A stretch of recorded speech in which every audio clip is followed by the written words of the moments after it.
The optional Kirby Floor Care Kit was designed primarily for homes with hard surface floors. With this kit, your Generation 3 can be used as an effective cleaning and polishing system for wood, vinyl, or ceramic tile floors. The Floor Care Kit contains a floor care nozzle, a brush roll, a bottle of Kirby floor polish, and a hard floor pad.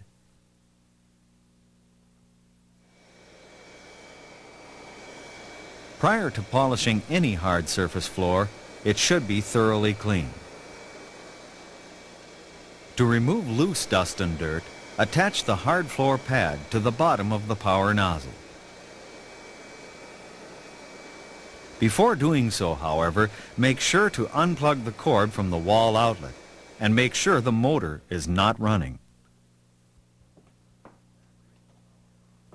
Then raise the power nozzle as far as it will go by pressing the bottom toe touch control pedal.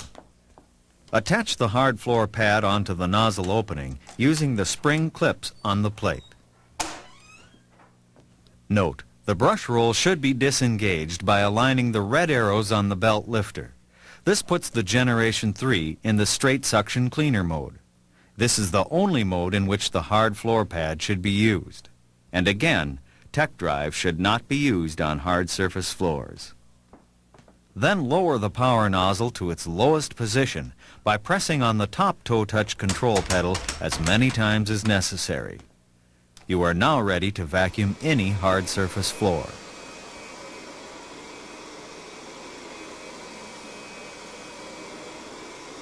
To remove the hard surface pad, press on the bottom toe touch control pedal to raise the power nozzle as high as it will go. Then, simply step on the left shoulder of the hard floor pad as you tilt the Generation 3 to the side. Once you've removed the loose dust and dirt, you should damp mop the area to be polished to remove any remaining grease or dirt film. When the floor dries, you're ready to begin the polishing process.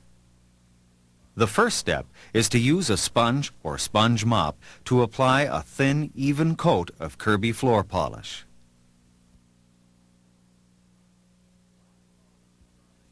While the polish is drying to a haze, you can prepare the Generation 3 for polishing. To assemble the floor polisher, first be sure to line up the green arrows on the nozzle belt lifter.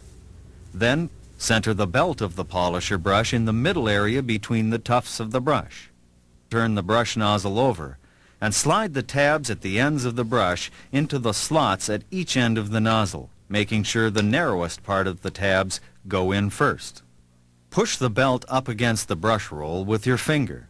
While holding the belt in place, turn the belt lifter to the left until the red arrows line up. The belt lifter hook will catch the belt and stretch it upward into the nozzle. Place the hooks located on the rear of the nozzle over the attaching bar and push the nozzle up against the Kirby. Turn the accessory lock to the right to lock the nozzle in place. To engage the polisher brush, turn the belt lifter all the way to the right until the green arrows line up. Then lower the headlight cap. Once again, do not use tech drive with the floor polisher. Place tech drive in neutral by stepping on the gray N side of the tech drive power assist pedal. By this time, the floor polish has most likely dried to a haze and should be ready to polish. Press the toe touch control upper pedal to lower the brush one notch at a time. Lower the brush as far as the toe touch control will allow. Because the system tends to move forward when the floor polisher brush touches the floor, it's necessary to hold on to the handle before plugging the Kirby into a wall outlet or turning it on. With the polisher running, move the Kirby over the floor with slow, steady strokes, as though you were cleaning a carpet. Continue to polish until the haze is removed, leaving a luxurious satin finish.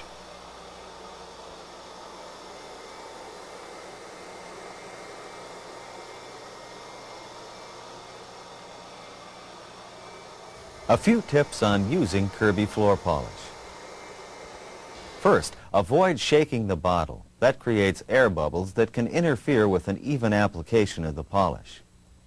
When applying multiple coats, be sure to polish completely between coats. By doing so, you will avoid locking in the haze that forms when the polish dries. When applying polish to wood flooring, apply polish to the sponge mop and then to the floor.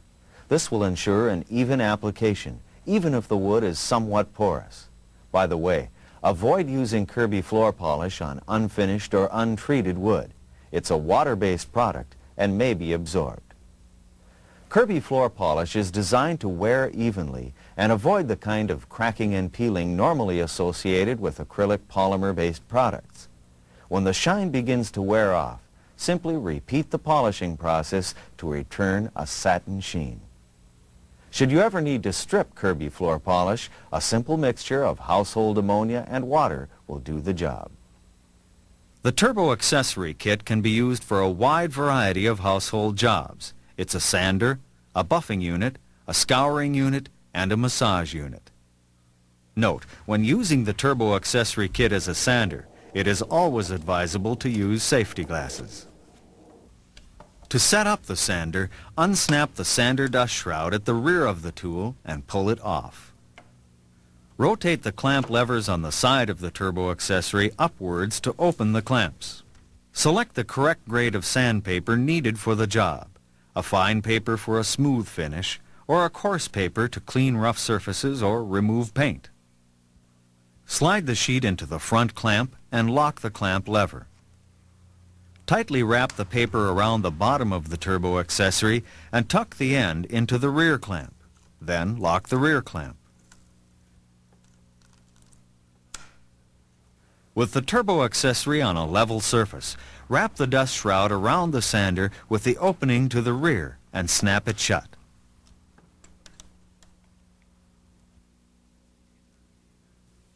Insert the attachment hose into the end of the turbo accessory. Be sure no metal objects such as tacks or nails are sticking up from the surface to be sanded. They could damage the turbo accessory or cause sparks which could ignite dust.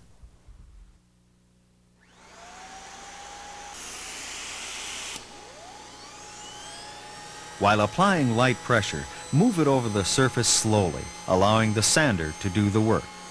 Don't force it or lean heavily on it. That will only slow it down, and the tool works best at high speeds.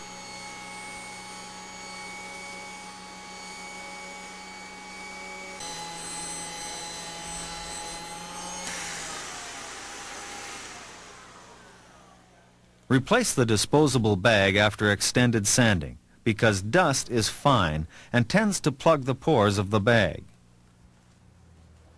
To use the turbo accessory as a polisher, attach the synthetic lamb's wool pad using the same procedure as attaching sandpaper.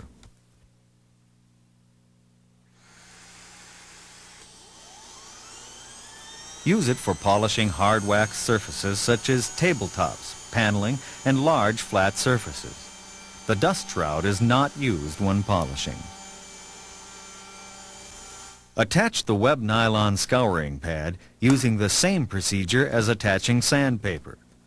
The turbo accessory now becomes a scouring tool. Use it for scouring hard surfaces. For safety reasons, do not turbo scour painted surfaces. And note, the dust shroud is not used with the scouring pad.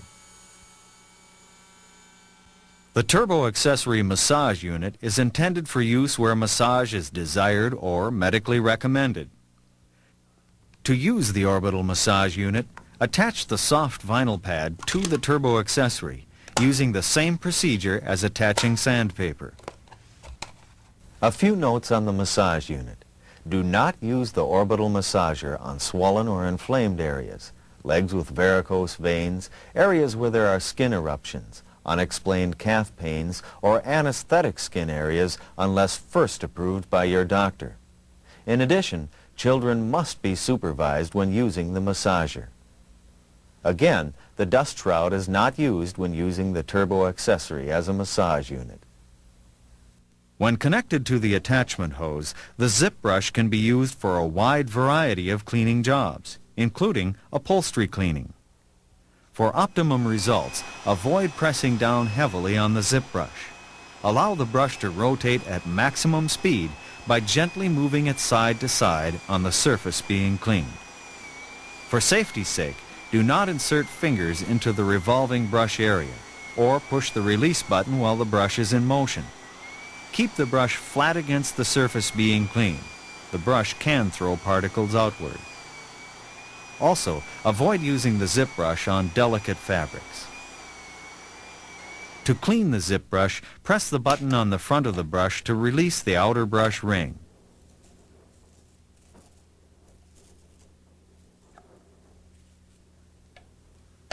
Lift the center brush air turbine out of the tool and remove any particles or lint from the brush and the turbine.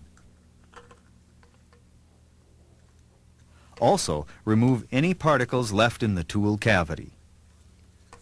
Place the brush air turbine back into the tool and turn it until the tabs drop into the slots.